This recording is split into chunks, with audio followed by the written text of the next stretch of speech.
I'd like to welcome you to WCPT AM's Out Chicago. Think of us as Sunday brunch with your gay best friends. Now please welcome your host, Scott Duff. And a happy Sunday fun day to everybody out there. Scott Duff here, and Monday through Sunday, I can turn the dance floor into a runway. Ugh. That was for you.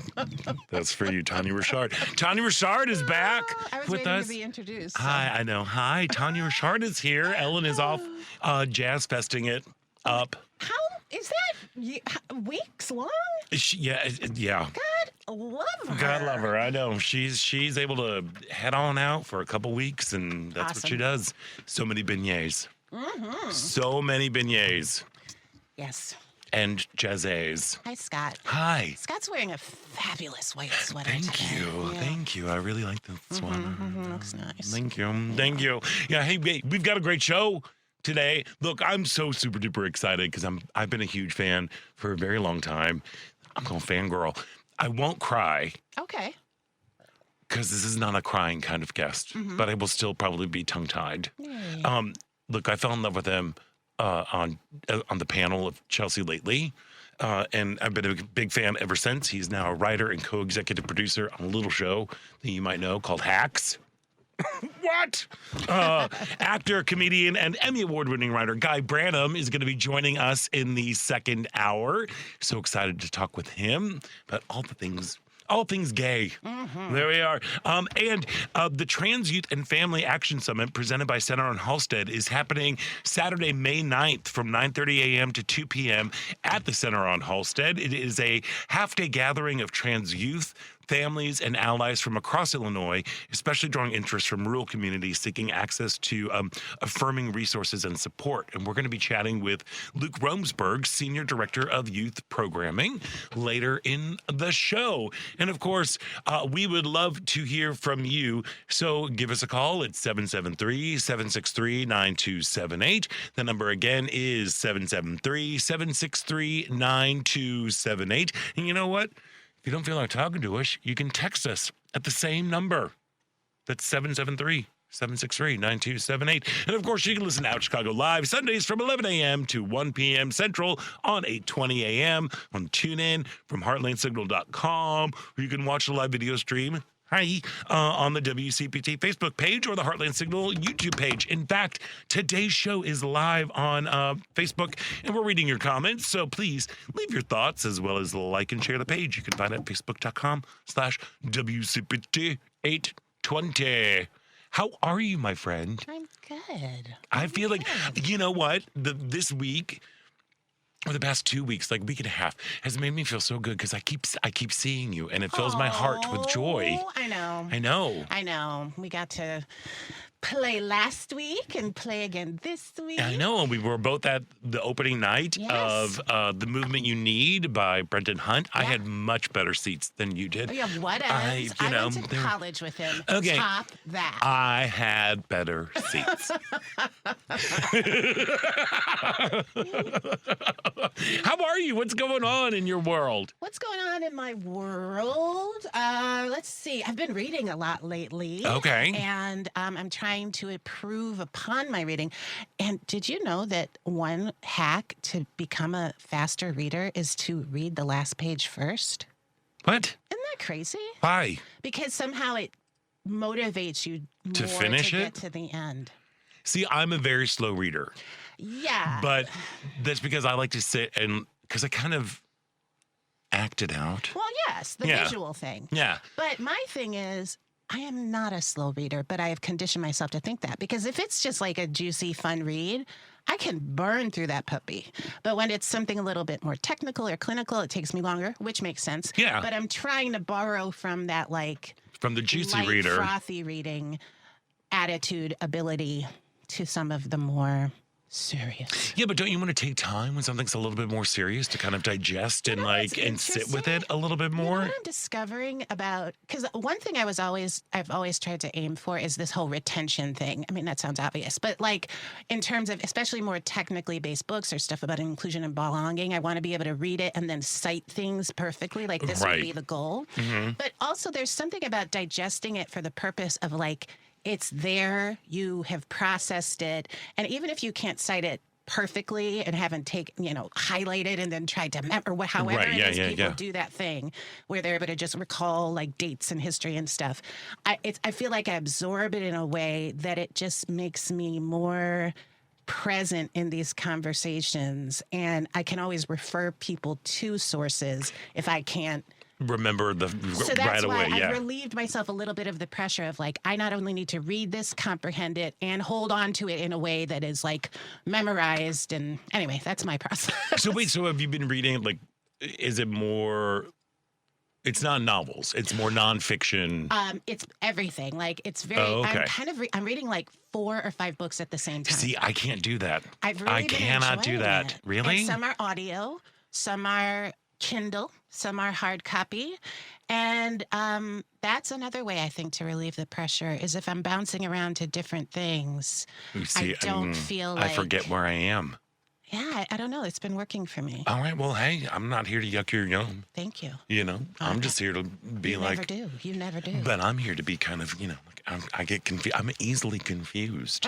Is what it is. Yeah. I'm easily distracted. I can be about life things, that's for sure. What? Yeah. How are you? I'm doing pretty good. Good. The week started out great. We got to talk about this show. I know. Holy smokes, Yeah. y'all.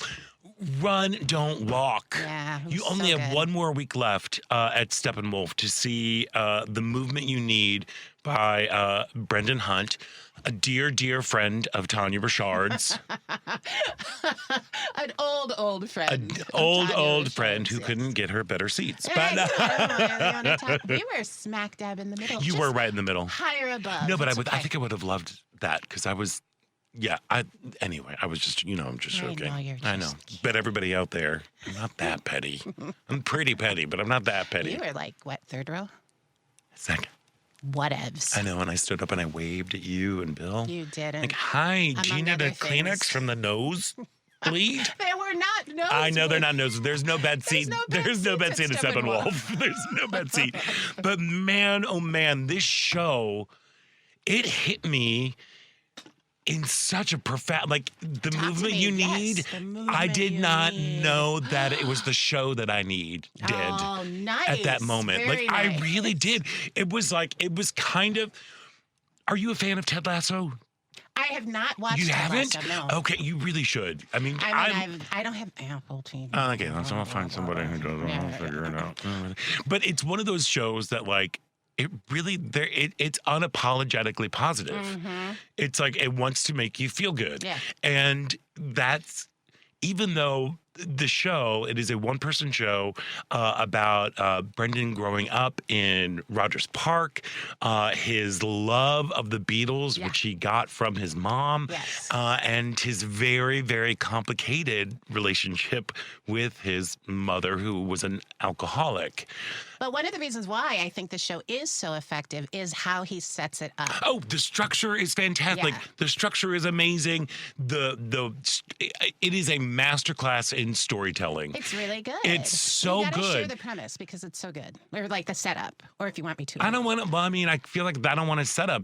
Well, that's in the. Oh, it's in the very beginning. Well, so basically, it publicity starts out about with, Brendan is in London. He's in England.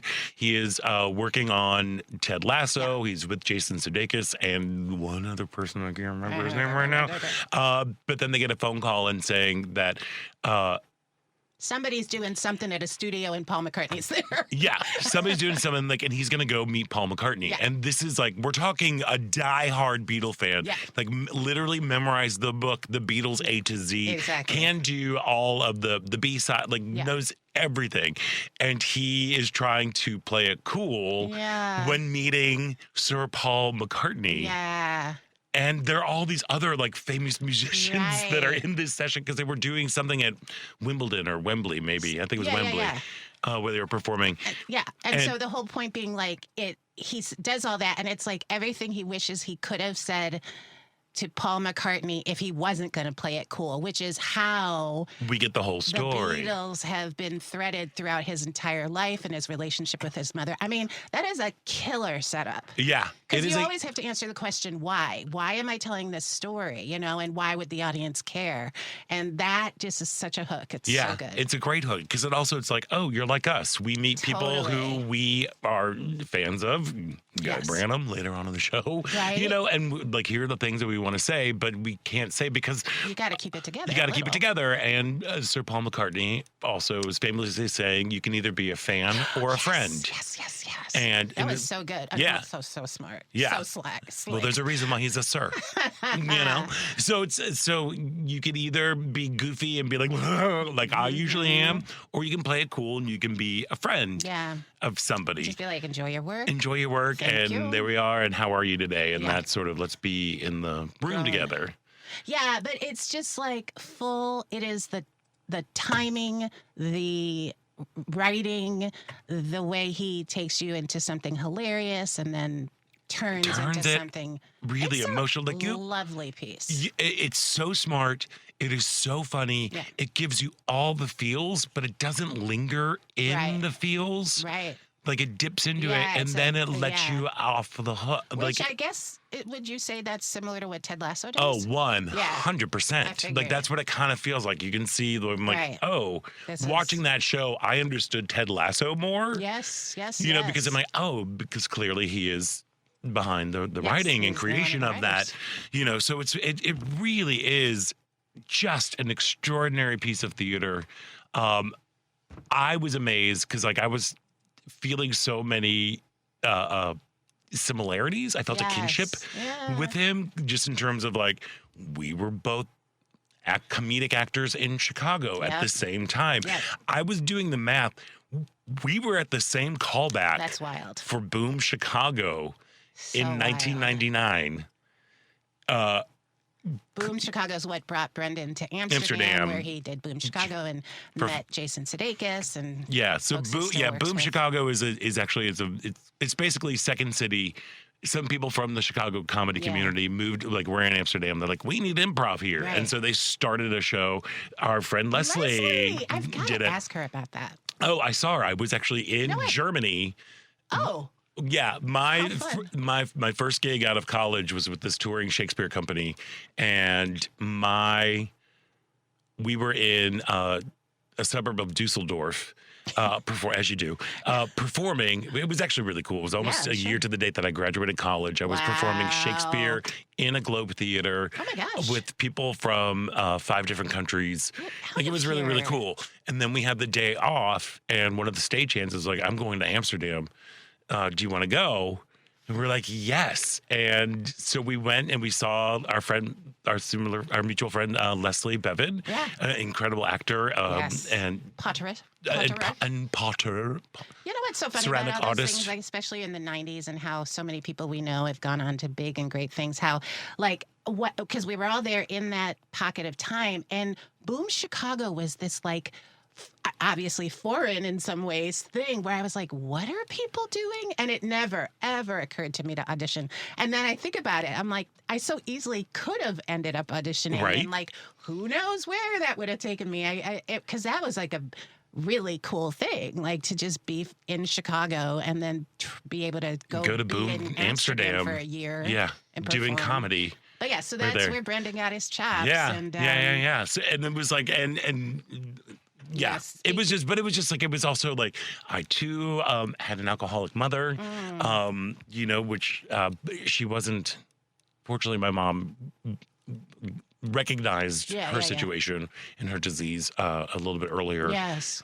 So we had that. But it was just there were all these moments where I'm like, Midwestern guy, actor, really complicated relationship. My relationship with my mom wasn't as complicated, but having those things and the fact that we were at the same, there's no way that we could not have been at the same callback. That's so wild. So it was just filled with just personal things, but it also felt so universal. Mm-hmm.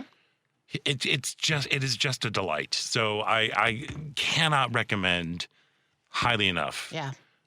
to go see the show. Again, it's The Movement You Need. It's written and performed by Brenton Hunt, and it is at Steppenwolf through Mother's Day, which that'll be an interesting show. Oh, dang. You know what I mean? There's a way to close your show. Yeah.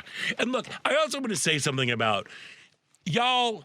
What is going on at live theater performances these days? I know I am lucky enough because I am part of like the press and the media that I get invited to opening nights, and truthfully, I don't enjoy going to them because people do not know how to act in the audience. That's so weird that on openings, which is so often industry. Well, and that's part of the thing. It's like. There are people who just really want the show to be good. Sure. So they laugh a little extra harder. Oh, well, there are things that just like are just weird. I'm like, it's not that funny. Like, stop. Yeah. And also you're screwing up timing. On stage. Get somebody who like knows what it's like to be on stage. They laugh too much. They clap. There's just something for sure. extra. At our show, there was a woman who was clearly drunk, like so much so that Jerry thought that she was a part of the show. Oh, wow. As like echoes of Drunk Mom. Oh, dang. Yeah. Like that's like who's like this woman who was clearly inebriated is stopping his progress in the in the show. Like he really thought this was like it had to be a part of it. Yeah. But clearly was not. He had to address her 3 times. So bad. So bad. It's like it was wild. It was very strange. And like, so I don't know if it's just the fact that people are not accustomed to going to live theater anymore, or we've just become too much of a you're not watching Netflix. Whoever's on stage, they can see you very clearly. I mean, but you're saying that this is like this has happened in other openings. It happens at every opening night that you go to. The audience is just a little too eager. Yeah. They're a little too, something. And I'm like, stop. Yeah. Like the screaming and cheering when the lights go down. I'm like, oh yeah, wow. Look, we're watching Hamlet. You know what I mean? We're not screaming over Hamlet. It's going to be sad. Everybody dies at the end. Right. Spoiler. Scott, you ruined it. I've ruined Hamlet for everybody. But it's like, but it really is. I'm like, just be a person.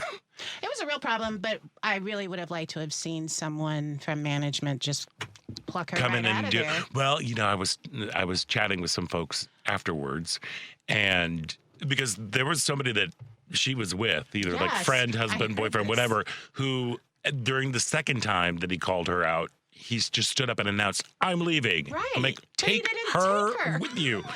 Didn't take her with him. But places like Steppenwolf, who aren't used to that, I mean, not saying that they're not used to like a one-person show, but the perception, given his background, that he is with Ted Lasso and that he is like an improviser, that it's going to be a comedic show. And it feels like, I think some people got the wrong impression as to what kind of show it was going to be. Sure. Like a stand-up show or whatever. No, this is like storytelling, one man. But what I loved is because he has that. Oh, what? Well, no, I was just going to finish up because, but front of house, they don't know how to deal with that. Right. I guess. I mean, what? I don't know. There's just somebody should have gone in and just be like, we need you out. It is true that like New York ushers and stuff are on They're on it. Stuff. Oh, they are on it. But or else Patty LuPone's going to yell at you. Or kill you. Kill you. But what was great was Brendan being a sort of top-notch improviser, crowd worker. He was on top of it. Oh, yeah. Flawless. Each time, but it was so frustrating at that last time because he was clearly going into a momentum of feels, and its delivery was very specific, and she interrupted it, and he almost slapped her across. Well, apparently he punched a hole in the wall in his dressing room when he got off. Yeah. Really? Yeah, that's. Rumor has it. Well. But the rumor is from Chris Jones. Yeah, exactly. So, I didn't hear that. I didn't see that. Yeah. Oh. For some reason, I follow him on Facebook. I do too. I saw and it popped up. I missed that one. Yeah, no, it was real crappy. Were you able to speak with him after the show? I did. Yeah, it was a nice little good little reunion. Hello. He was definitely in that, like, I just exposed my life for an hour and a half, and now, there's people everywhere, because it ended up being the party, which I didn't realize. So I didn't even know it was opening. I mean, the whole thing, because I had texted him, said I was going to be there. He's like, great, we'll bring you to the green room. I think he forgot it was opening night or something. Right. So then I ended up going up there and seeing him there. And I mean, it was a lot, especially knowing how apparently he was quite pissed. But anyway, so we didn't get to talk a lot, obviously. Right. But it was great to see him. And, he was such a goof in college. So it was just so cool to see him. I can only imagine seeing all the video archives that he has. Oh my gosh, that's right. I asked him that, and he was just like, I don't know. I just kept him. I'm like, how? Why? What compelled you to keep everything? Because a lot of the show has like archival footage, pictures and videos. I'm like, somehow you must have known. Like I feel that way a little bit with Black Girl from a White Suburb, that I collected stories throughout the year that like went into some file that I was able to pull out. I'm like, you must have known you needed to keep everything, because it all ended up in the show, and it was so like such a payoff. Yeah. Yeah. It's great. It's wonderful. Yeah. Again, The Movie You Need by Brendan Hunt. I thought you said the movie. I'm like, The Movement. The Movement. Love how that title came up. Such I know tasty little. It's great. I don't even want to talk about the title, because that's its own payoff that's going on right there.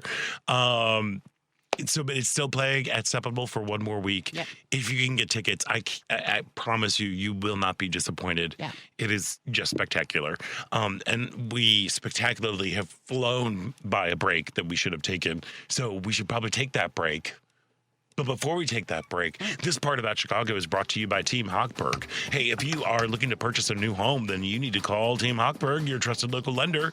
Don, a trucker, 30. That was me doing my trucker horn. Really good. Thank you. I've been working on my sound effects for Police Academy 87.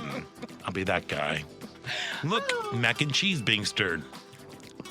Wow. That's it. That's uncomfortable. That's like Don, a trucker. He's Anyways, 30. Married to Mary, a teacher's aide, 29, with 2 kids. They've got a combined income of $125,000 a year. They called Team Hochberg to secure a mortgage on their first home. David answered all their questions, explained the funds required for down payment and closing costs, then introduced them to an experienced realtor. Let's review. David answered Don and Mary's questions, introduced them to a realtor, and helped them secure a mortgage on their new home with a backyard, and they can build everlasting memories. If you're purchasing a new home and would like the same outstanding service as Don and Mary, call David now at 855-56-DAVID or visit 56david.com. Team Hochberg helped me, thousands of WCPT listeners. I need to clear my throat, and you made fun of somebody clearing your throat. There we are. Sorry. Team Hochberg has helped thousands of WCPT listeners, but it can't help if you don't call 855-563-2843 or visit 56david.com. Don't take my word for it. Check out Team Hochberg's over 700 5-star Google reviews. Atlantic Coast Mortgage, Equal Housing Lender, NMLS 643114. We're going to take a quick break. I'm going to clear my throat, and there's more Out Chicago right here on WCPT Heartland Signal.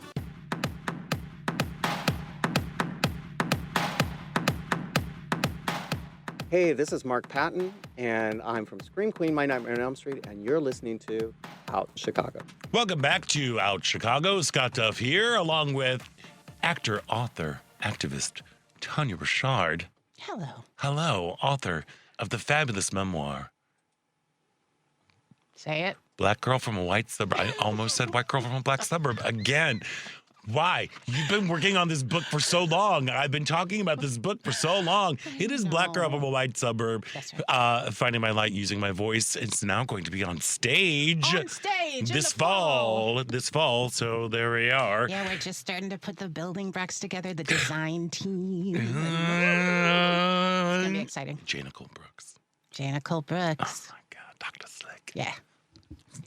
That. She's the director. She's awesome. She's the director. The director's incredible. Yeah. This duo, I can't. I just can't. Anyway, but also, what I can't do this week on Choose Views, Richard Choose guests include MS Now anchor Chris Hayes. Tomorrow, I sure do love him. Oh, like Chris Hayes? All in with Chris Hayes. Yeah, okay. Tonight. I wasn't sure. Tonight. I also went to school with a Chris Hayes, but not that Chris Hayes. Oh, okay. Well, Yeah. Could you drop some more names? No, it wasn't the same guy. Oh, okay. Well, there we go. He's going to be, but this guy's going to be on tomorrow with Choose Views and comedy duo Frangela. I know. Oh. There, you know that? Do you know them?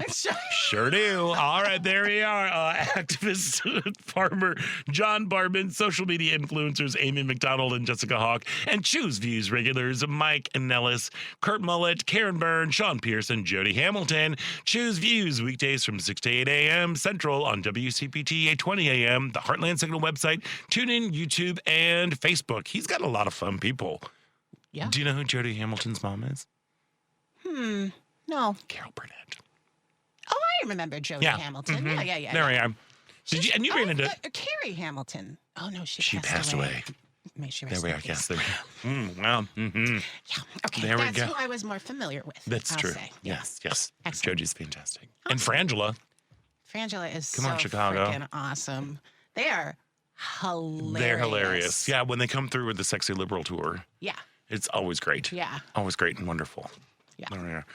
Hey, but looks like our good buddy Michael O'Connor is on the phone. Hey, Michael, what's going on? Welcome. You're on Out Chicago. Hi. Good morning. Good morning, good sir. Good morning to you and good morning to Tanya. I look forward to reading the book Black Girl in the White Suburb. Thank you. That should be quite interesting. It's fabulous. I also, when I understand the frustration concerning when audience members sometimes act a fool in the audience. Trust me, I do. Once upon a time, in order to raise money for the softball team that I was on, it was Windy City Softball League here in Chicago. Jim Fleet started it at the baton. The teams from the different watering holes were required to participate at the baton on stage. And they raised money for uniforms and, stuff like that. Mm-hmm. And I was on stage because I was on a team. I was on Club Escape's team. And I was pantomiming a song. And I was pantomiming Lena Horne. And somebody out in the audience hollered out, "Ding, B," and you know what B stands for. And I'm looking with these lights that are over me because I hadn't been near or on a stage since the green rooms back in the 70s when I was going to college, and my friends who were in theater and we did dance. Well, believe it or not, politics is not the only thing I do. I used to dance. Oh, all right. That does not surprise me in the least, Michael O'Connor. And somebody was catcalling your Lena? No, They were. That was a form of encouragement. Oh, okay. Coming from the back of the audience, and I was like, "Well, bring the change up, W." And, that was my response. And you know what? I made $220. Yes, Okay. you did. Yes, you did. I mean, it's the same thing. Like there's a time to love, a time to. What's that poem? For every for every thing, season. turn. Certainly moments when an audience member kind of jumps in that can add to the show, but you got to know when that would be. You got to know when that is. Michael O'Connor, thank you so much for. I'm standing on the X, and I was just shocked. Yeah. Yeah. Well, hey, Michael O'Connor, thank you so much for calling in today. But I kept it going. Oh, by the way. Yeah. Can I finish? I hope that Tanya and everybody else who are WCPT listeners who understand the importance of fact matters read in an easy or read in a slow way the Voting Rights Act and yes. look at what they've done. Mm-hmm. I am so it makes me angry because of what I know personally, what my family went through and what my dad went through and why he left the South. And it looks like we're back in Jim Crow in terms of our rights as Americans. And I just think that we need to coalesce all those individuals who are not landowners, who are not white male land-owning people. We need to coalesce to deal with what we got to deal with concerning the midterms, because it just, I never thought I would see this day. Yeah. I never did. Let me get off this phone. Y'all have a good day. Yeah, All right, you Michael, too, get out. Michael. Thank you so much for calling in, and really thank you for bringing that up. Absolutely. It's been a hard week. Yeah. It's been a hard week with Supreme Court's ruling on the Voting Rights Act. They're chipping away. Chipping not away. even chipping. I mean, it just feels like that's a slough. Like that is just like frunk. Like we're not like chop off. Well, I want to Go ahead. emphasize, Yes, go. It has not been annihilated, and this is No. not in any kind of a defense. It is significant to see the ways in which they are systematically undoing it. And the reason for that is there are parts of it that still stand, but what's the messaging is it's gone. So that Right. people don't realize there are still things within it that defend you and ensure your right to vote. This is in no way dismissing what is happening because it's very real. And I would recommend you go and see Hannah Nicole Jones, who wrote 1619, is talking about it on air, and I'm sure in her writings, I think she has a Substack. But like, go to the people who really know sort of how they are systematically eroding this stuff. But we want to stay on track with it so we understand what we still have and don't just believe the rhetoric and think, oh, it's all gone, so I can't actually vote. step in, or I just shouldn't even bother. I just think it's an important Thank you. Yeah, chip it's to good. put Yeah, in yeah. there. You are Wedge. you absolutely correct. Like the narrative is dire, and I think that's just because, of Yes. news and Yes. clickbait and all of that sort of stuff. We have to know exactly what's going on. Exactly what's going on. And what they have done, though, is pretty much open the lines for gerrymandering. Yes, which is huge. Which is huge. And here's the thing that really freaks me out when it comes to gerrymandering, which both parties do. We've done it here in Illinois. Yeah. We are quickly becoming a country where the voters don't choose the candidates choose the voters. And there's no hope. Sorry, here you were being optimistic, and I'm like, Well, I wasn't trying to be optimistic. right. But the chances, the likelihood that we will have a more diverse representation of America in Congress in terms of whether that be, just Democrats versus Republicans and independents, or whether it comes down to gender, color, like all of those other things. That is the part that's really should be unsettling, because we do not have we don't have a choice, really. Yeah, and it appears to strictly be race specific, but it is actually more than that, because we're talking about the places where people live, and there can be a majority, yes, but it still affects everybody. So in other words, I just want to remind people too that it's like, this isn't just about it affecting Black folks, as Right. important as that is. It affects everybody. You are in this game too. It's like, understanding how it started, but understanding that it is reaching you as well if you are not Black. Yeah, I mean, it just seems to me that your candidate will now be picked for you. Right. There's what happened to your vote. Yeah. Like that to me is the real hard part. And it just feels like, I don't know about you, I've been feeling like we've been living in like this glitch, this never-ending loop of a glitch in the Matrix, to go back to that movie, where it just feels like nothing's changing right now.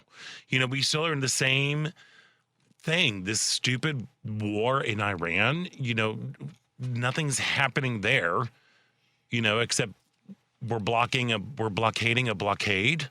Mm-hmm. That's dumb. And driving past like gas stations on the way in. Holy smokes, kiddos. Yeah. It's a lot that's going on there. I don't know. It's like we're back to trying to get Jimmy Kimmel fired. We're going after James Comey again. We are, the GOP that's right. Like they go right into that little side slip of like, whatever dear leader says, let's do dear leader. Because we talked about it last week briefly after the whole horrible incident at the White House Correspondents' Dinner. And they used that moment afterwards in the press conference to do to talk about the importance of having a ballroom. Then everybody's like was in lockstep, like, yes, we need a ballroom, because that way that won't happen, because guns don't work in ballrooms.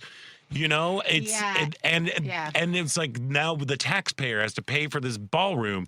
That's what they're all proposing, because that's going to be ultimate safety. It's like, well, no, that place is used for maybe, I believe I've read 12 days a year is where that whole thing's going. And whatever happened to these private donors? Where do they go? And speaking of the private donors, what were the private donors going to be getting in return for building this ballroom? Like there's the corruption and shadiness.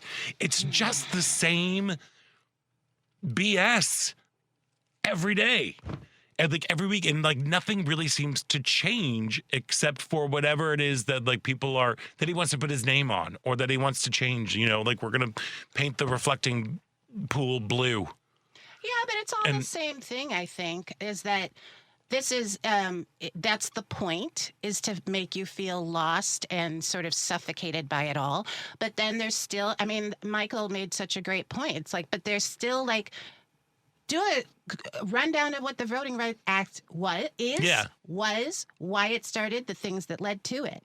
That's, something you can do to motivate yourself to remember why it is important. I just feel like while everything stays the same. Please do not get get it twisted that I'm talking about, like, if you feel like I'm on this loop, it's mistaken for hopelessness. It's not hopeless. Okay, great. It's just more just like, it's more dumb shot. Like, I'm dumbfounded. Right. I'm like, what? Like, it's not even interesting anymore. It's not even interesting anymore. And it's like, wait, you have a job. Yeah. We hired you. You work for us. Right. Why aren't you listening to us? Yeah. That's out the window. That is clearly is so out the window. But it's one of those like, why aren't people standing up to this? Like, this is it is confounding. This war is totally unpopular. He's trying to go around the rules of Congress right now because he's supposed to get congressional approval after 60 days. Like, well, there was a ceasefire, so those days don't count. And I need another 60 days because it's not really a war. It's just like, nobody wants this. Nobody wants this. You're the one that started it because you were trying to kiss butt to Bibi. It's like, and the global economy is going to be affected. Like, it's just a mess. And we have people who we have elected to public office to serve our needs, our wants, our desires. And they're just not doing it. And that's the part that's really, really frustrating. It's not hopeless. I hope that I don't come across that. But so thank you for pointing that out. Sure. Because I really I'm like, it's just dumb. It's just dumb. Oh boy. Yeah. Anyway, we should probably take a break. we should probably take a break right now because it's just dumb. Yeah. Dum-dums. Okay. We're going to take a break, and when we come back, there's more Out Chicago right here on WCPT 820 Heartland Signal.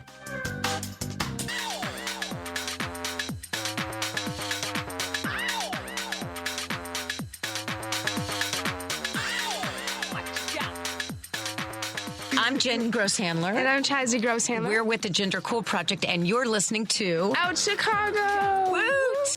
Woot! Welcome back to Out Chicago. Scott Duff here, along with Tania Richard. It's me. It's you. There we are. Ellen Miller is in NOLA. Yeah. Getting her jazzing it up. Jazz hands. Yes. Jazz.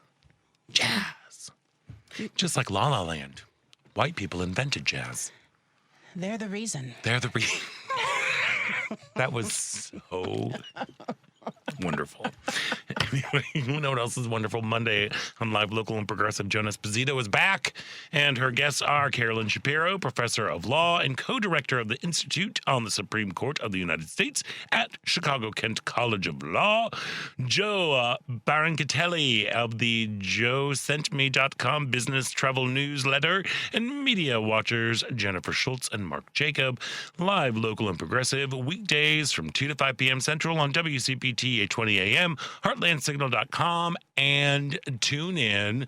Hey, here's some fun news. What? Here's some fun. So the Trump administration has opened a civil rights investigation into 36 Illinois school districts over lessons involving sexual orientation and gender identity. That's good. That's probably a good use of our tax dollars. Yep, that Well, in we the should ballroom. let's put it at the ballroom. Well, somebody texted us and said we shouldn't call it a ballroom. We need to call it a Epstein's dance hall. Oh, dang. I don't think I want to call it that either. I just prefer not to think about it. A little saloon hall, dance hall. Yeah. All of a sudden, now it's like Sweet Charity in my head. Hey. Let's have some fun, you know. But so the Justice Department this week, they announced on Thursday that its Civil Rights Division is going to investigate whether districts expose students to what the administration calls, quote, sexual orientation and gender ideology, unquote, content without adequately notifying parents or allowing them to opt their children out. Federal officials also said they will examine whether schools permit transgender students to use bathrooms, locker rooms, or sports teams aligned with their gender identity rather than their sex assigned at birth. Again, Okay, so there's an investigation, and then what? what? Well, here's the thing. Yeah. Because we have to remember that in 2019, the law went into effect in 2020. Governor Pritzker signed into law that Illinois public schools will teach a more inclusive view of history, including the roles and contributions of LGBTQ folks in the history of the country and the state. Yeah. So that is great. And basically what that is saying is they're not adding anything. They're not changing history. They're just throwing in, and he was gay, or she was a lesbian, you know, or they were gender nonconforming. They're just throwing in that, just to identify who these people are, so that people know that, you know, the guy who helped end World War II was gay. Okay. And just those sorts of things, that is awesome. But what's happening right now, even it's what they do with everybody, like while they attack everybody.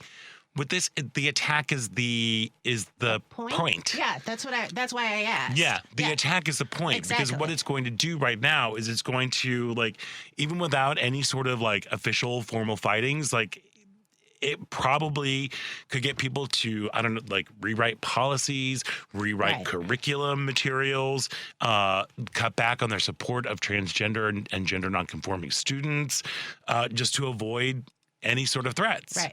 Exactly. And that is what's happening. And it's just such, it's so bananas. Maybe, hopefully, too, though, it does remind people to put whatever is needed in place. So in other words, like if somebody had, like, I don't know, had a policy to inform parents, it reminds them to do it so they can't get. But here's the, I'm like trying to figure out like what the issue is. It's not like they are describing anything sexy, you know? I mean, yeah. Or anything like that. It literally is like this person is a part of the community. Like that is what the curriculum does. And okay. Yeah. I mean, I agree. But I don't know, like, so this is the part that what they're really what the MAGA is really good at is they love coming back to trans people. They love they spent so much money on trans folks in the last election, which is how they ended up this way, because everybody was convinced that their daughter would come back a son. Right. Like the go to school daughter come back a son when they got home. It's just ridiculous stuff that makes zero sense. Yeah. And they love to just stir the pot and to make them all scary. So what they do is they go back to this issue, and they're like, okay, everybody's going to be gay. They're making everybody gay. It's like, no. Yeah. No, when did you choose to be straight? That's what I want to know. Yeah. Yeah. It's But I always I don't know. It just, I feel whenever we have these conversations, it's so important to stick the landing on okay, so all that's here, exactly what you said. The stirring up of the fear is the point. Remember that. And so again, it's like somehow I think that's the way we combat this stuff. Because they're going to just throwing paint at the wall, and it's because it's just so stupid. Right. It's just so stupid. And most of the people there were a bunch of articles. There was a great article in the Advocate, and they were speaking with some administrators, and we've got everything in place. Exactly. We're they're not worried. Nobody's really worried about this in terms of but just the fact that this happens. They're attacking Illinois. Other states might be kind of how quickly everybody fell and took the knee, not took the knee, bowed down before Trump, while the higher institution learning is we had Harvard going down, everybody, we have corporations who were just all right, great, we're acquiesce. We're not even going to push back before they even tried to push back. That's the thing. And fortunately, we've got a governor who really, really supports LGBTQ rights, students, and I'm not worried, but what I guess it is just a friendly reminder. The point is to get everybody scared for some unknown reason. I don't know what they think that they are being taught. Yeah. Because you see people who are they've got litter boxes in school bathrooms for people who identify as dogs. It's no, they don't. Yeah. They don't. Yeah. These are just kids who want to learn more about history and from an accurate perspective, or just to to add a little bit more. Yeah. And who might, if there is an LGBTQ student who might be sitting in there and is wondering right now, what can I be? Can I be just a drag queen or whatever? You can see other possibilities. Right. I don't know. That's just me. Yeah. So remember, teachers keep on teaching, because it's a hard job you got right now. Just keep on doing it. Yeah. And you're the best. There we go. There you go. We're gonna take a break. And when we come back, we got the second hour about Chicago coming up right here on WCPT. But we do have to do a little newsy news and stuff like that and pay some bills. So we're going to take a quick break. When we come back, it is the second hour about Chicago right here on WCPT Heartland Signal.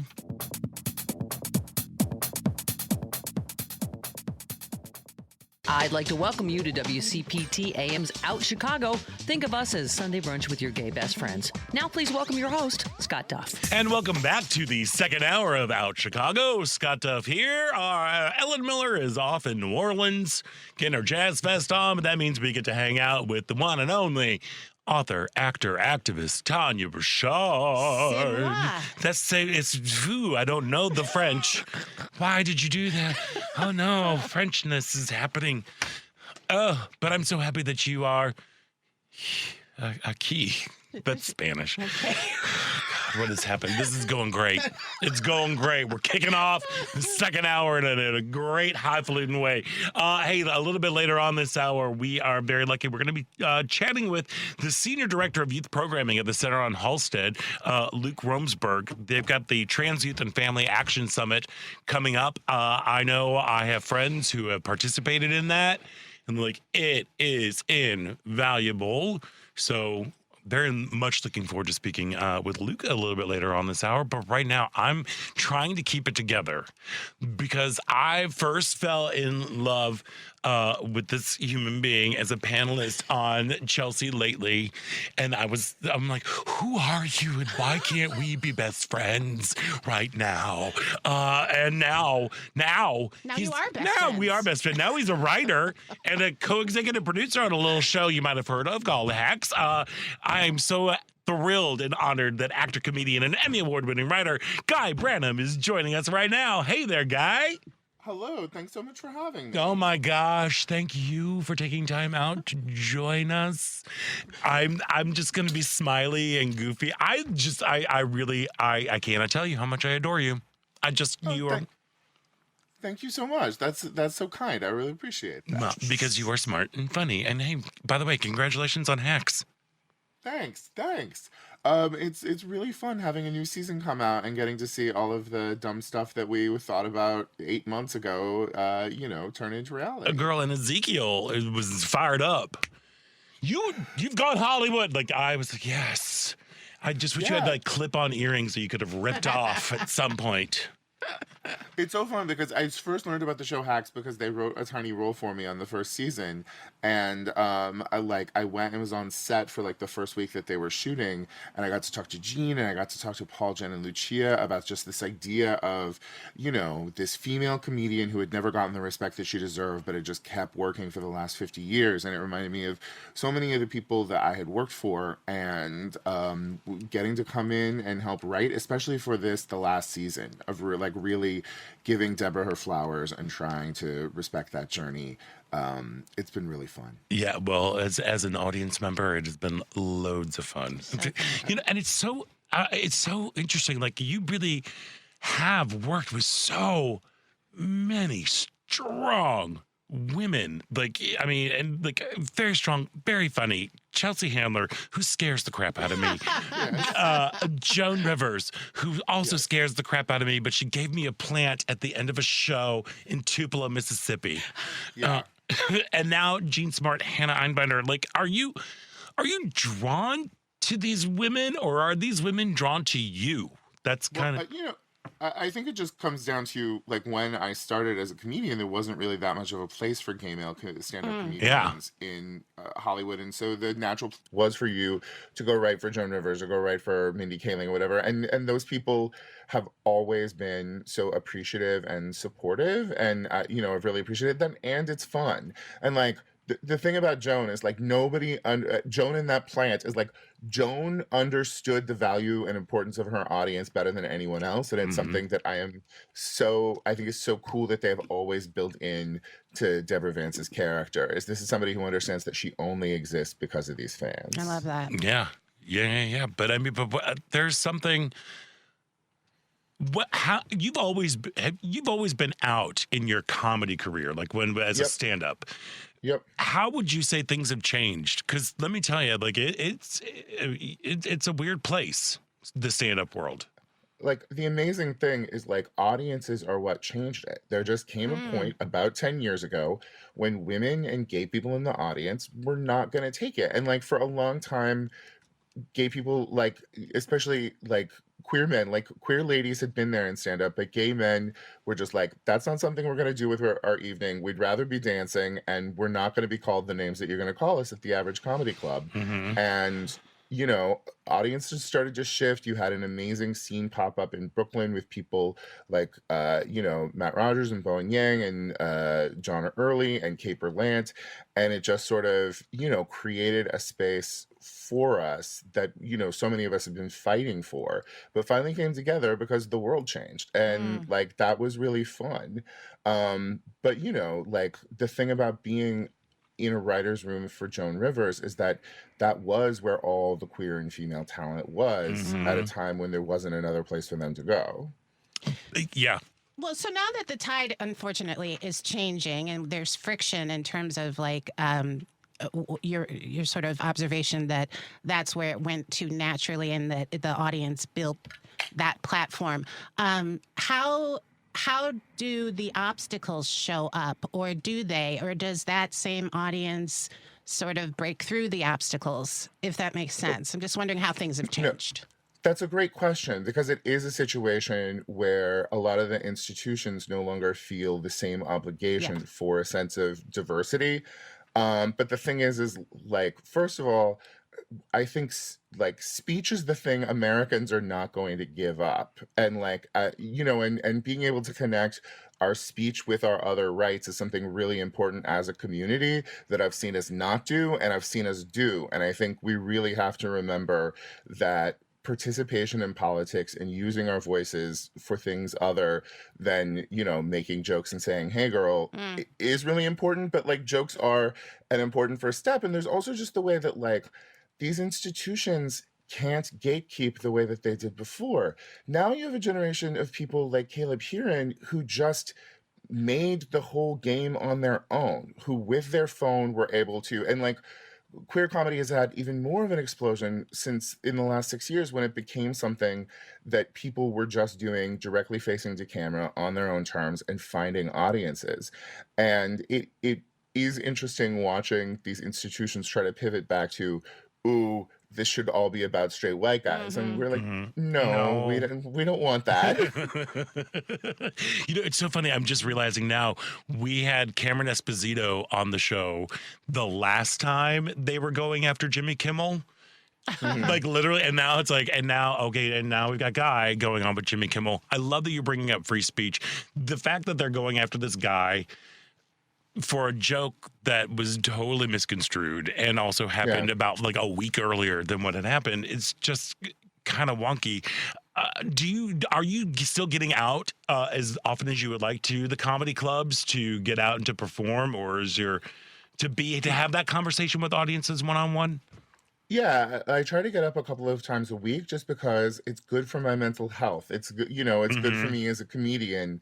And also, like as I get older, I do need to just, maintain a relationship with the audience so that I know what they think is funny and what I should be talking about. And so I think it is easy for people once you have a nice writing career or a nice acting career or whatever to not do it so much.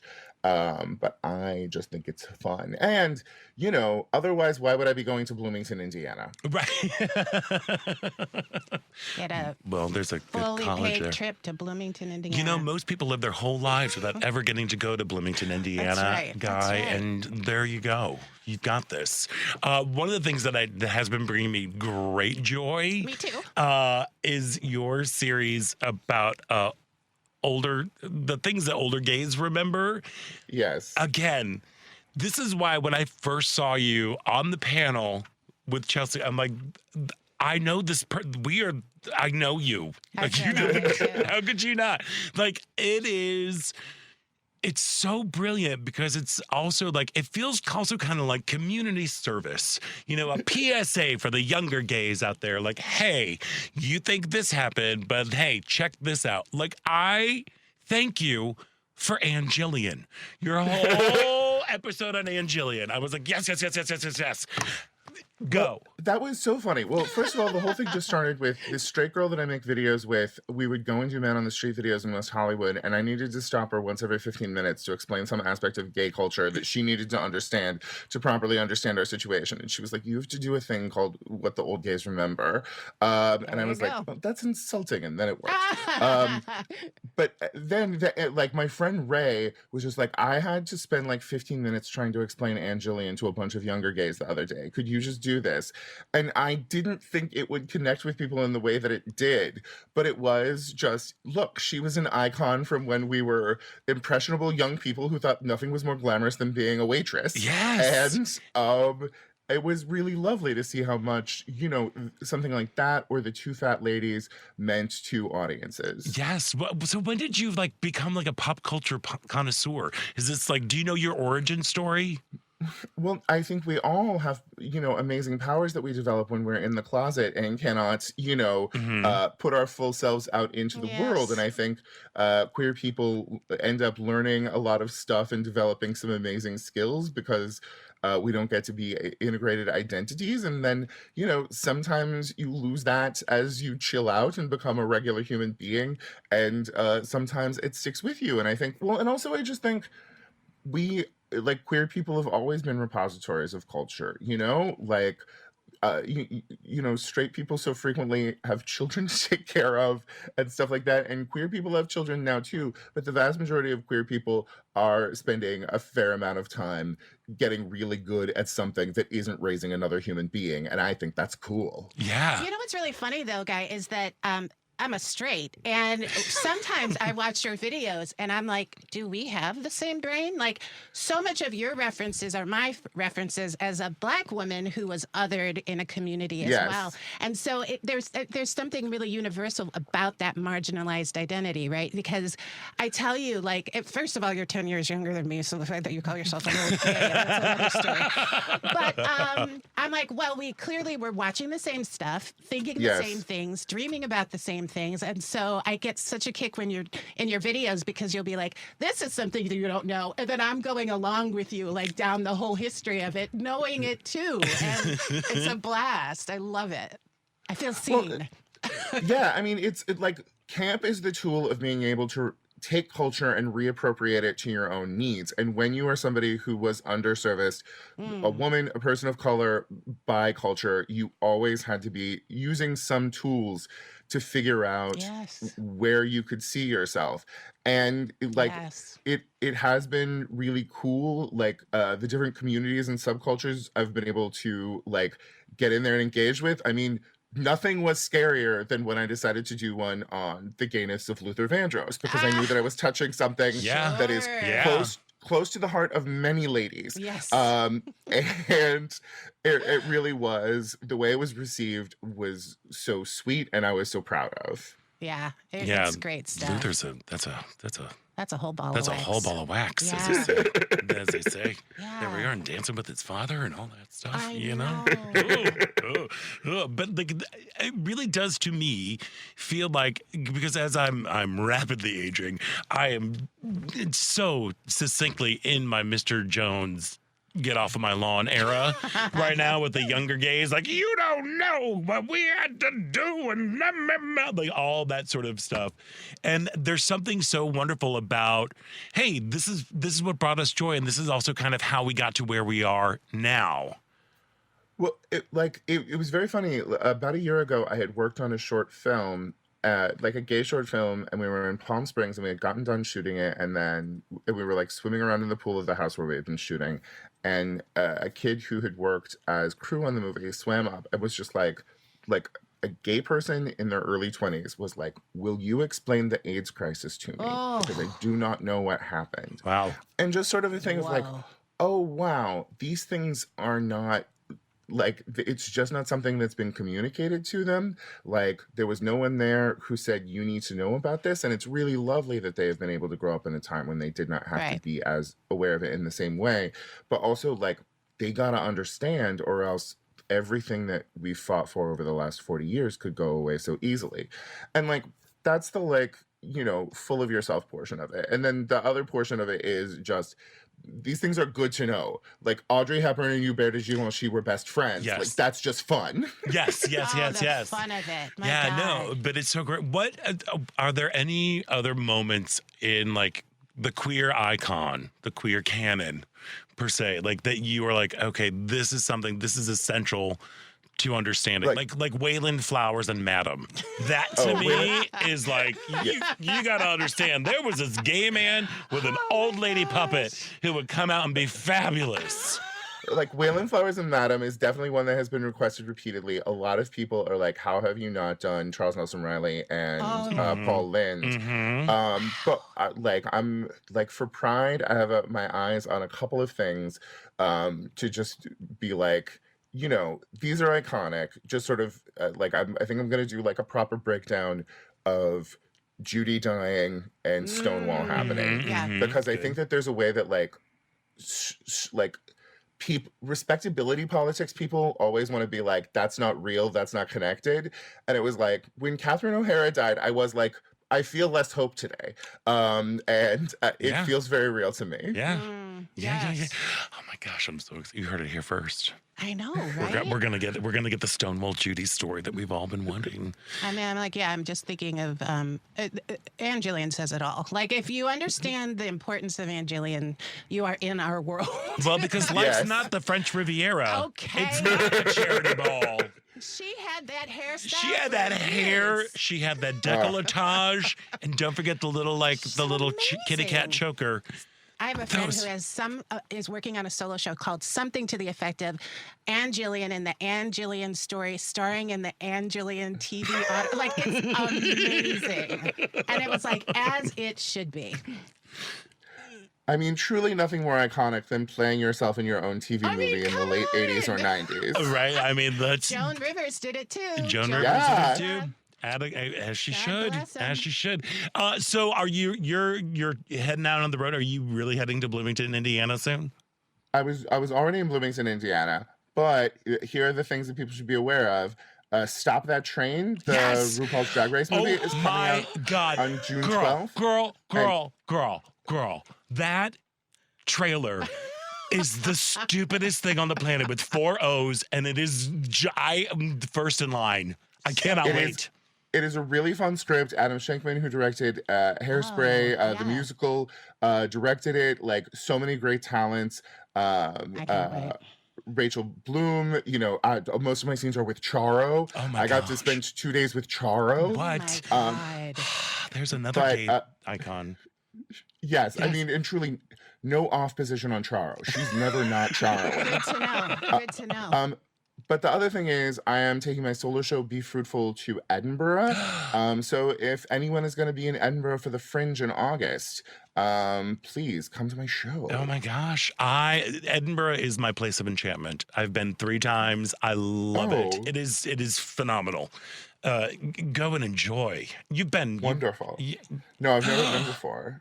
Girl, you are going to have so much fun, Guy Branum. It is like Okay. all of the weirdos and artists converge on Edinburgh, Yeah. and if it's flat and you can have some raised seating, they turn it into a theater. I saw a show in the electrical room underneath a bridge. Like, we were literally, it was like a puppet, and I was sobbing. You're gonna love it. It is Wonderful. It is an incredible time. What's your solo show about? It is a PowerPoint presentation about why I shouldn't exist as an obese homosexual, and which spins out into trying to figure out how you tell stories about people that you've never told stories about before. Amazing. All right. Well, I love that clip of you with talking about a large gay baby. So, Guy Branum, congratulations on all of the amazing stuff. Make sure you follow him on social media. Where can they find you? I'm at Guy Branum on all social media except for TikTok, where I'm at Guy Branum Comedy. There you go. Please follow. You'll get an education and a great little smile that goes on there. Guy Branum, thank you for bringing joy, inspiration, and just a touch of like sissy gayness to all that you do. This sissy gay is really inspired by you. So thank you for taking time out today, and we'll be looking for Waylon Flowers and Madam. Thank you so much. It was so fun to get to spend the morning with you guys. Wonderful. We'll go have a cup of coffee and take it easy. All right. We're going to take a quick break. And when we come back, there is more Out Chicago right here on WCPT Heartland Signal.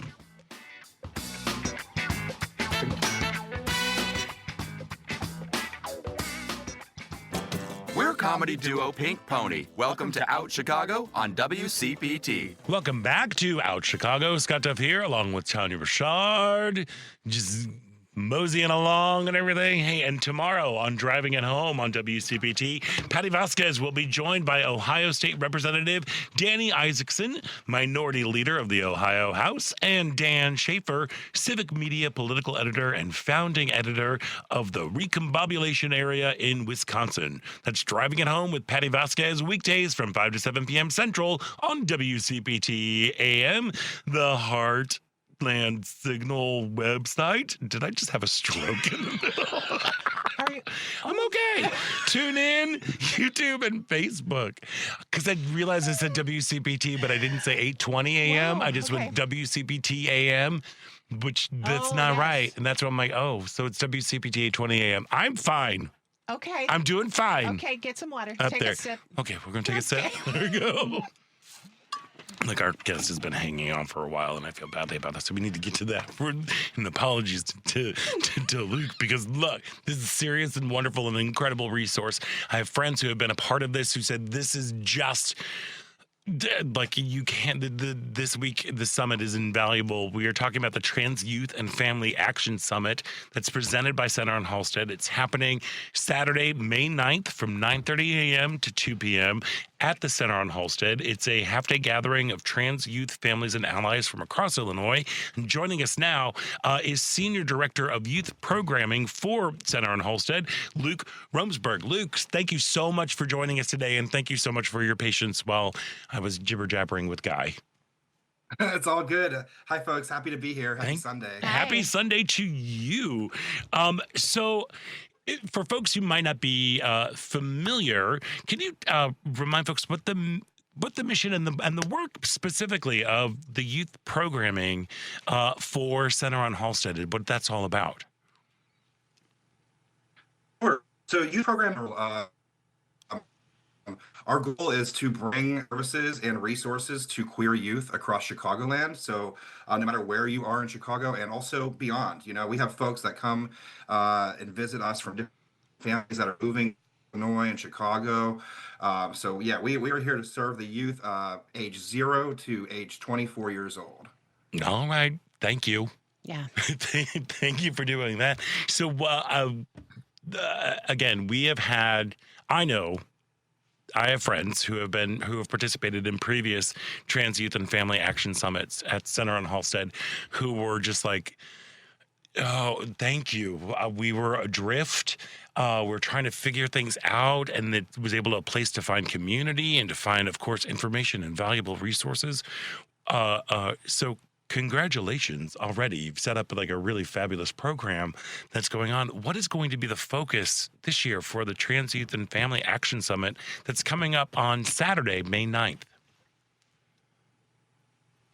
So we typically change the theme each year, but this year we decided to keep with action. Given the political climate and, given everything that is happening right now and often the attacks that we're seeing on the trans community, action seemed very relevant. So we kept with that theme. And what folks can expect is a half day of workshops that will entail community building, resource access. So we'll have tabling, about 15 different agencies tabling from across Chicago and beyond.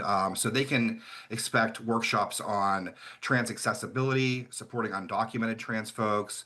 There will be Gender Gear 101. If you are trans on the spectrum or neurodivergent, you can expect a session about that. There'll be financial education, mental health, physical health. And we'll also have a lot of fun stuff. So we'll have live and Vogue workshop. We'll have growing food in small spaces. We'll have a clothing pop-up, a chill space, and also self-defense courses. And we'll have opening remarks by Monica Beverly Hills, star of RuPaul's Drag Race. Yes. RuPaul's Drag Race All-Stars. And she's also recently broke into, well, not even recently at this point, but she's broken into the nonprofit realm and works for Chicago House. So she runs a drop-in program every Monday out of Center on Halstead as well. I'm telling you, I love having a community center. I was just going to say, thank God for Center on Halstead. They've been doing amazing stuff. Just everybody that they're housing. Yeah, it's incredible, like with the work that goes on in that building that's going on there. Can you talk a little bit more about the partnerships that y'all have specifically for the Trans Youth Summit that's going to be coming up this Saturday? Sure. So our big sponsor this year, and they're actually sponsoring a lot of our events throughout the year, is the Born This Way Foundation.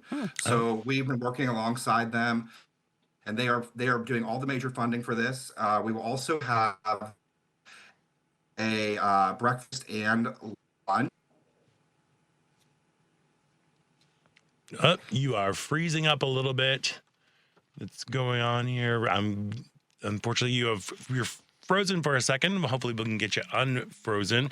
Right now we are speaking with the Senior Director of Youth Programming for Center on Halstead, Luke Romsberg. I believe we might have lost the connection. There we are. If I recall, didn't you attend last year? Or were you able to attend? No, I did not. Okay. I did not attend last year, but it is one of those. Oh, there we are. We're back. We're back. Oh, Sorry, I think no. I got cut out. it's all good. I know. That's what we call riffing. Ah. Very good. My No. It's great. So you were saying that the Born This Way Foundation is one of the big partnerships that you are having. Are there any more like community partners within Chicago that you are going to be working with? Sure. Yeah. So our self-defense workshop will be run by Jacoby Martial Arts. We have a growing food in small spaces, which will be run by Talking Farm. We'll have a Public Health Institute of Metropolitan Chicago. We'll have Planned Parenthood. Early to Bed will be there talking about gender gear, Adapt Psychological Services, Camp Indigo Point, Trans Upfront Illinois. I can keep going and going. No, I mean, it's like, it really is. To channel Ellen Miller, it is an embarrassment of riches when it comes to the resources that we have here in Chicago for the LGBTQ community. And again, that we have a space like Center on Halsted where we can all come together to share that. Who can participate in the summit, and how can folks register? Sure. So this year we have opened up the summit to everybody. Before we have kept it with more just youth and families, but we really want to encourage allies and providers and people of all ages to stop by the summit. You will find, education and resources no matter what you're looking for. And you can find and register for the summit. Just go on to centeronhalsted.org. Go to our events page and you'll see the flyer posted there. You can click on that and you'll see the registration page. There's a special for attendee registration, so you can click on that. There's a free option, and then there's also a $20 option. And if you feel like donating an extra $20 for an angel ticket to sponsor a young trans youth to come to the summit, you can do that as well. So you have multiple options to register. It's fantastic. And in the past, have you seen, have people been coming to participate as a family? Has it mostly been individuals, or what has been the makeup of previous years? That's a great question. Yeah, we see a lot of families. A lot of times people are buying 4 or 5 tickets at once. So you're assuming guardians, siblings, brothers, sisters, everybody is joining as a family to come check out this event. And like I said, we will have workshops for all ages. So you can expect, something for you no matter what age you're at. And also if you are a parent coming, you can expect sound, child supervision. We will have spaces for the kids that are very much monitored by vetted volunteers and staff to make sure that your kids are safe while you're getting a chance to get educated and enjoy those workshops too. So folks with littler ones, they can still, don't let childcare be a barrier, because we've got some place that they can be during this. Yes. Definitely. Yeah, we're trying to eliminate that hurdle. That's awesome. That's fabulous. It's so great. So in your work with Center on Halsted, and especially working with youth programming, what have you been hearing from young people over the past, I guess now it's been a year. It's only been a year of this horrible administration. It's wild to think it's only been a year. It seems like an eternity already. I know, yeah.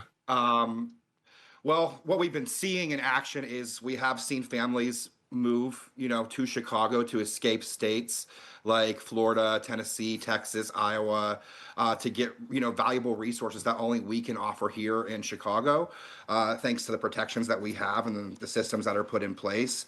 But what we're seeing from the youth on a day-to-day basis, I mean, I don't want to say everything is, sad and things like that. Like, the youth are resilient. They fight every day to maintain their space in this world. And unfortunately, there's a lot of systems that are put up against them at this point.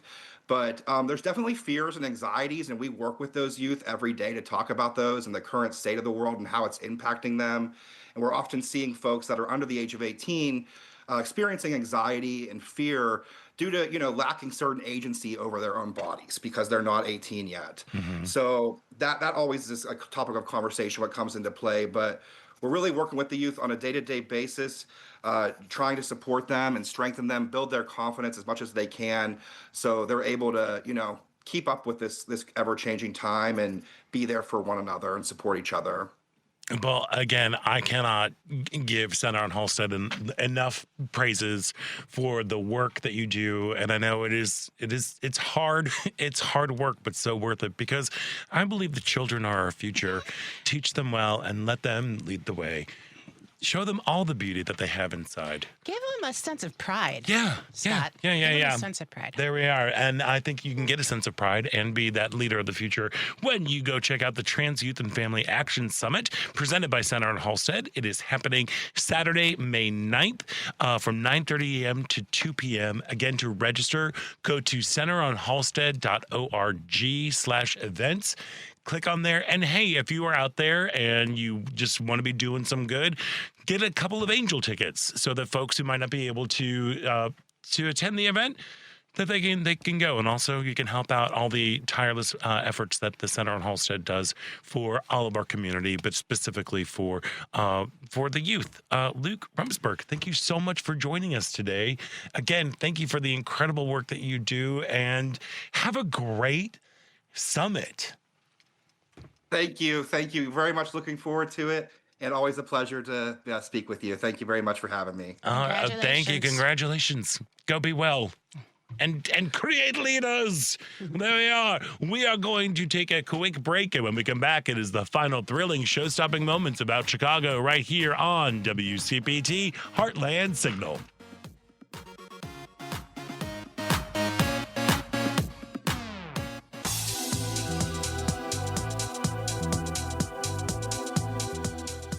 Hi, my name is Amy Sumter. I'm a comedian as well as She's Crafty, and you are listening to Out Chicago. Welcome back to Out Chicago. Scott Duff and Tania Richard. You're just not along to Amy Sumter. Yes, because I think I follow her, and you should. She's a delight. Let me tell you, She's Crafty.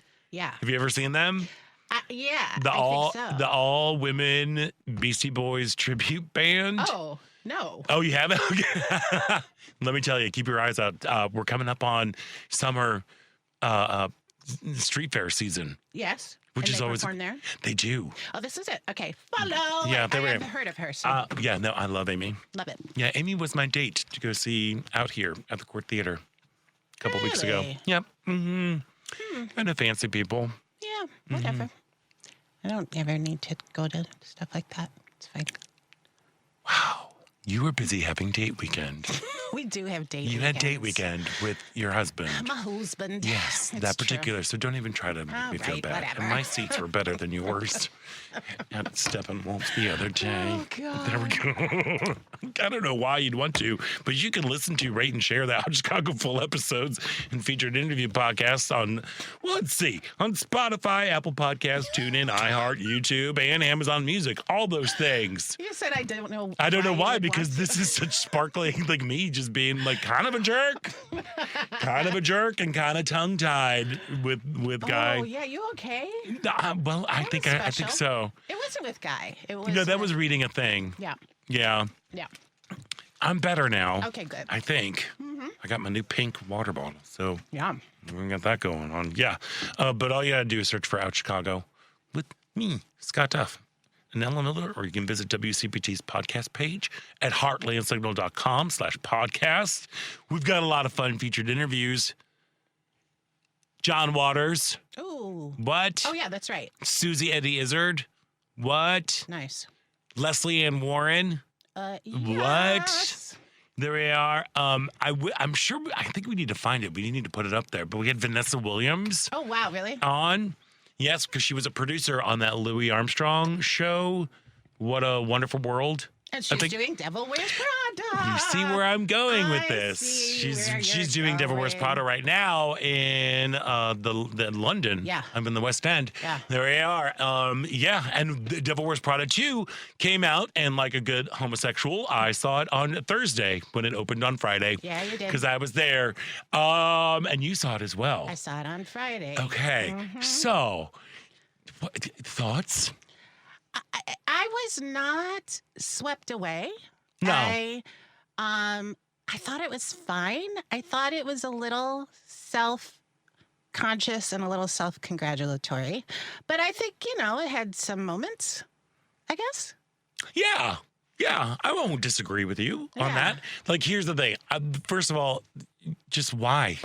Why do we need a second one? I mean, I get like the 2006 movie was such a breakout hit. And So it was fun. and like because of that we got Emily Blunt. Right. You know, Yes. Anne Hathaway was lifted up into a whole new thing. Whole new level in terms of her career. Like it's just Meryl delightful. Streep finally got recognized. The newcomer, Meryl Streep, was finally recognized.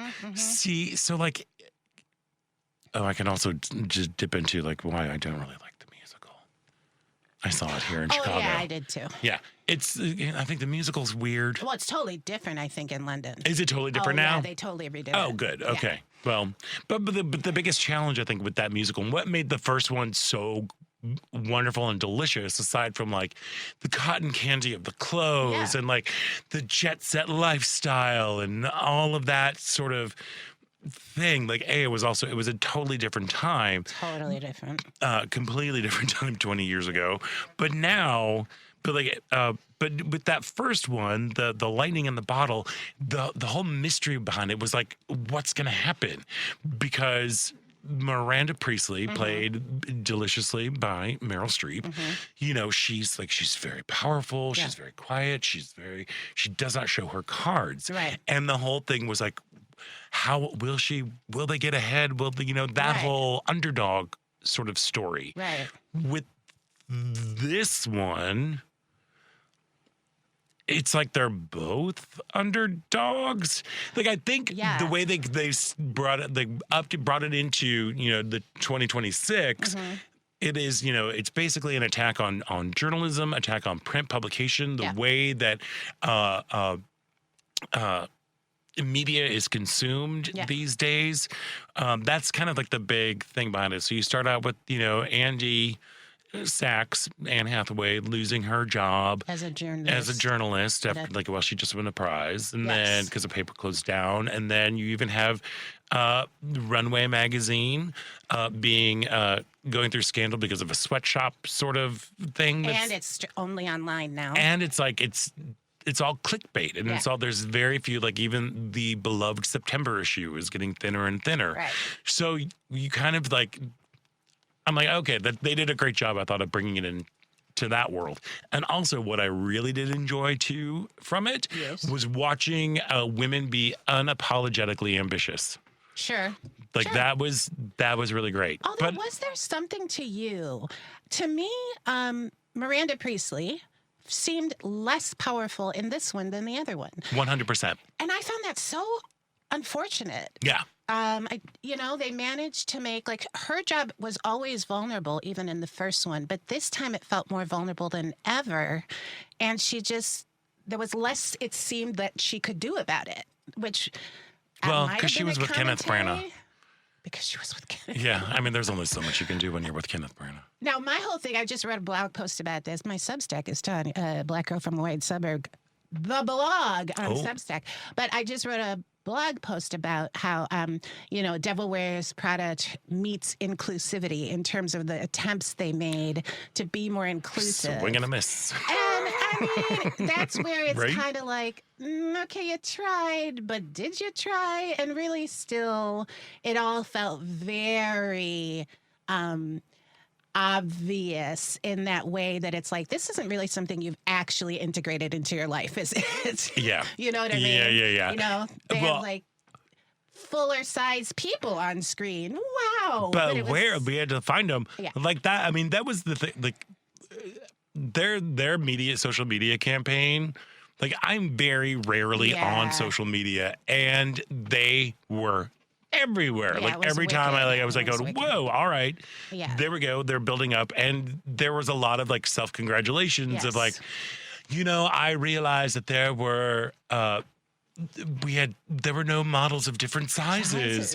And I said something to the producers. 100%. And then later that day, you saw different people at the shoot. I'm like, well, where were they? Because they weren't on them. If they weren't on the film. One shot of somebody who wasn't a size 0 in the fashion show.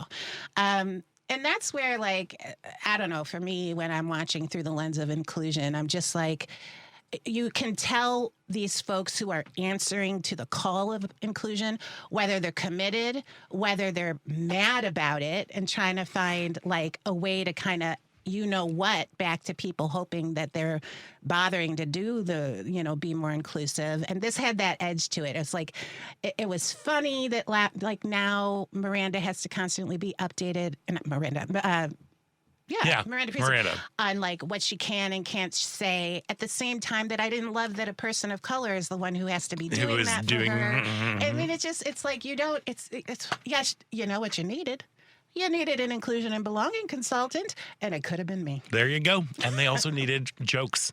Some jokes would have been good. And Anne Hathaway just took herself way too. She was doing like a victory lap that I just didn't like. I was like, I'm not buying this. I don't know.